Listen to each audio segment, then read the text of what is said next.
Anda menyaksikan Breaking News Kompas TV bersama saya Imron Fadilah. Pasukan Amerika Serikat terus menerapkan blokade laut terhadap pelabuhan-pelabuhan Iran.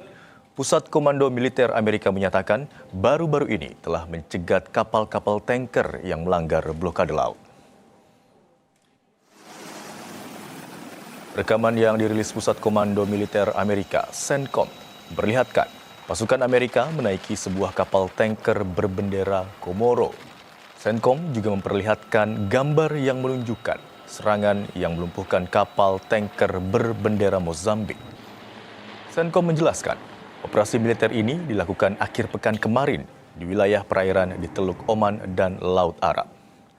CENTCOM menyatakan hingga 25 Juli telah mengalihkan 12 kapal yang mencoba melanggar blokade laut, melumpuhkan 2 kapal yang melanggar blokade, serta menaiki 2 kapal untuk diperiksa.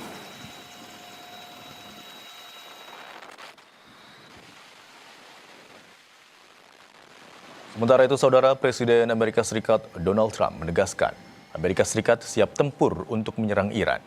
Sebelumnya, Trump menyatakan tengah mempersiapkan serangan besar-besaran ke Iran.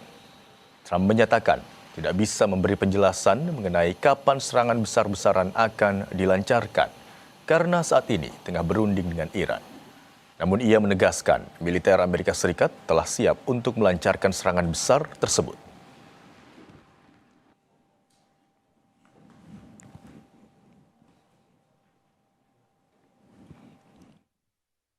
You are considering a, quote, massive attack on Iran. What is the tipping point for you to make the decision Well, to I make an can't tell you attack? that. Right now we're talking to them, so, maybe there won't be a tipping point, and maybe there will. And we're ready to go. Look, we're locked and loaded. We're ready to go, but we're talking to them, so maybe there will be, maybe there won't be a tipping point. Wakil Ketua Parlemen Iran, Ali Nighzad, memperingatkan negara manapun yang mengizinkan wilayahnya digunakan untuk menyerang Iran akan menghadapi pembalasan dari Iran. Lokasi peluncuran akan dianggap sebagai target yang sah bagi pasukan Iran. Ali Nighzad secara khusus menyebut beberapa negara Eropa seperti Inggris, Bulgaria, dan Ukraina agar tidak membantu melancarkan serangan Amerika Serikat terhadap Iran. Pernyataan ini muncul setelah Teheran menuduh Ukraina telah menyerang kapal dagang Iran di Laut Kaspia yang mengakibatkan 1 pelaut tewas dan beberapa lainnya terluka. در طول سالیان گذشته هر گونه کارشکنی توسط دولت‌های اروپایی را تحمل کرده ایم. به این دولت‌ها و به ویژه دولت جدید انگلستان و به پارلمان و دولت بلغارستان و به دولت اوکراین هشدار می‌دهیم که خود را بازیچه دست امریکا نکنند و از ورود به ماجراجویی‌هایی که مربوط به آنها نیست خودداری کنند. جمهوری اسلامی ایران این حق قانونی خود را در دفاع از تمامیت ارضی خود همیشه به کار خواهد گرفت و هر نقطه‌ای که مبدأ تجاوز به کشورمان باشد قطعاً هدف مشروع نیروهای مسلح ما خواهد بود و اقدام نابخردانه دولت اوکراین بی جواب نخواهد ماند. Kelompok Houthi di Yaman merilis rekaman yang diklaim sebagai peristiwa jatuhnya drone milik Arab Saudi pada Minggu waktu setempat.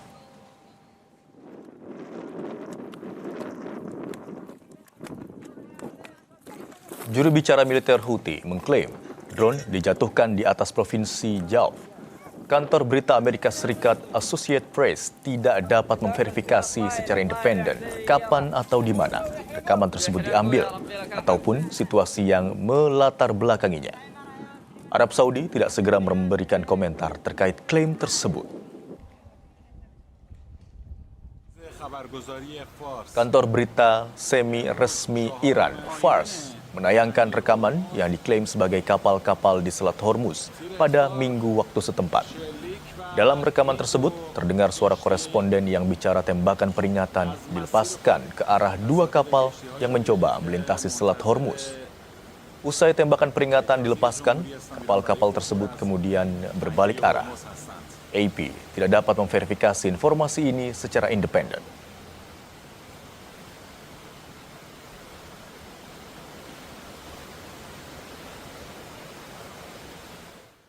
Dosen Ilmu Politik Universitas Udayana, Evata Filomeno, berpendapat bahwa isu rudal Amerika Serikat menipis di tengah dihentikannya serangan Amerika Serikat ke Iran adalah taktik Donald Trump untuk menggalang bantuan dari negara-negara Arab Teluk untuk perang yang lebih panjang dengan Iran.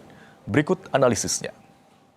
Dari kacamata Anda, tadi sudah kita beritakan sebenarnya ada dua perspektif kenapa akhirnya Amerika Serikat menghentikan serangan sementara. Ada informasi soal rudal yang menipis, ini terkait dengan kekuatan militer, dan yang kedua karena ada negosiasi yang tengah diupayakan. Kalau dari Mas Evata sendiri lebih condong kemana? Ya, memang Donald Trump telah menghitung. Ya, ada perbedaan informasi juga. Senkom mengatakan bahwa Donald Trump harus menyerang kurang lebih 20% lagi fasilitas militer dari Iran. Tetapi hal ini kontradiktif dengan apa yang disampaikan oleh jenderal mereka sendiri, Kepala Staf Gabungan, bahwa Amerika Serikat sudah kekurangan rudal Patriot. Memang rudal tersebut biasanya diproduksi per bulan itu 20 saja. Akan tetapi data realnya ini kan tidak pasti. Dan tampaknya Donald Trump sengaja membiarkan situasi tersebut untuk memaksa diplomasi ini berjalan dulu. Tetapi berjalan sesuai dengan keinginan dia. Gitu. Dia melihat bahwa ternyata Cina sudah mulai kebakaran jenggot juga. Cina melihat bahwa ke depannya kalau agresivitas dari Amerika Serikat, hasil daripada pertemuan esok ya ketika Israel datang ke Washington, maka bisa saja yang melanjutkan serangan lebih parah lagi adalah Israel begitu. Nah, maka dari itu Donald Trump melakukan pembatasan dulu, dia melihat dulu bahwa situasi ini tampaknya memaksa semua orang harus bekerja keras. Dan situasi yang kedua saya lihat bahwa Amerika Serikat sengaja melempar isu bahwa mereka kekurangan rudal Patriot agar semua negara menyumbangkan dana mereka untuk pertahanan dari masing-masing negara di wilayah kawasan di Liga Arab itu. Jadi saya melihat bahwa ini merupakan faktor yang kadang-kadang tidak bisa kita hindari bahwa Amerika Serikat selama ini kan menginginkan adanya tambahan pundi-pundi untuk melakukan perang jangka panjang. Oke, sehingga Mas Evata, sorry saya potong, karena kalau ini bisa dikatakan ada kaitannya juga ya dengan sebelumnya Amerika Serikat yang juga meminta tarif dari pengamanan yang dilakukan dari Selat Hormuz. Berarti ini bisa dikatakan sebenarnya dari biaya militer Amerika Serikat selama perang ini sudah membengkak dan perlu dikalkulasi ulang oleh Trump. Iya, membengkaknya kurang lebih ya dana yang dipakai ini 670-an triliun. Tetapi mereka meminta lagi kepada Kongres sekitar 1.500. Artinya mereka harus melakukan eskalasi terus-menerus begitu. Mereka tidak bisa mundur sedikit pun, dan mereka tahu bahwa dalam diplomasi level apapun Iran berada dalam posisi yang cukup sulit.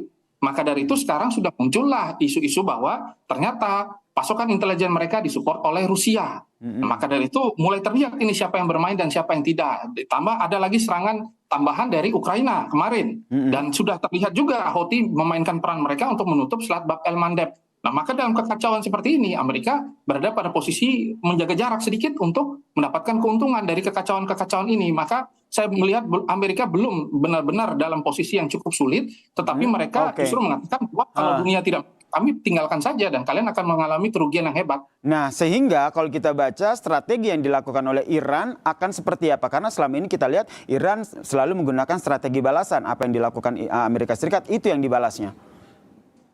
Ya, tentu Iran ke depannya nanti tetap akan mengancam dengan proksi-proksi mereka. Mereka juga berharap bahwa Selat Hormuz ini menjadi satu kekuatan yang tidak bisa dinegosiasikan lagi. Jadi ke depannya mereka berharap agar pengentasan terkait dengan masalah diplomatik yang gagal selama ini tidak boleh melibatkan Hormuz dulu, dan juga masalah nuklir. Itu standing point dari Iran. Akan tetapi dalam perjalanan tampaknya diplomasi yang dilakukan oleh Cina, Wang Yi kan sudah bertemu di Kirgistan ya. Mereka sudah mengatakan bahwa harus ada diplomasi tambahan, tidak boleh ada penghentian. Nah, maka dalam posisi tersebut tampaknya Iran terus mengikuti apa yang menjadi bukan keinginan Amerika, tetapi terkait dengan kepentingan energi dunia yang menjadi kepentingan seluruh dunia. Ya. Sudah 2 hari Amerika Serikat menghentikan serangan udara ke Iran. Media Amerika Serikat melaporkan serangan dihentikan karena stok amunisi menipis, meski informasi itu akhirnya dibantah.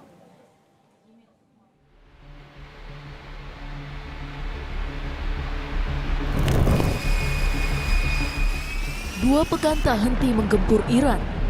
Militer Amerika Serikat tiba-tiba menghentikan serangan ke Iran sejak Jumat malam. Salah satu media AS melaporkan serangan dihentikan karena stok amunisi menipis. Namun dugaan itu dibantah Duta Besar AS untuk PBB, Mike Waltz. Menurut Mike, serangan dihentikan karena Presiden AS Donald Trump ingin memberi ruang perundingan Iran dan Oman membahas Selat Hormuz. Surprise you, the New York Times is off base. As the president said, we are locked and loaded. Even more assets are going into theater. But he's giving talk some space. He's giving it a little bit of room. We've had both Oman and Iran and a number of our other negotiators engaged at every level, from the most senior levels all the way down to the technical level over the past few weeks and particularly in the past few days. Sementara itu, juru bicara militer Iran bilang, setelah AS menghentikan serangan, Iran juga menghentikan balasan. و اجازه ندیم امریکایی‌ها همچنان به نقض عهد خودشون ادامه بدن و تلاش کردیم امریکا رو سر خط بیاریم و تمکین کنه از مفاد تفاهمنامه. تا 2 شب قبل این حملات ادامه داشت ولی در 2 شب اخیر امریکایی‌ها حملات خودشون رو متوقف کردن و از اونجایی که ما هم اساساً همونطور که عرض کردم راهبردمون تلافی جویانه بوده، عملیات‌های تلافی جویانه رو متوقف. Di balik keputusan Trump hentikan serangan ke Iran, Ketua Kepala Staf Gabungan Dan Kane memperingatkan resiko operasi berskala besar bisa menghabiskan persediaan rudal pencegat milik Komando Pusat Amerika Serikat. AS telah menembakkan lebih dari 1.200 rudal pencegat Patriot yang masing-masing berharga $4 juta AS.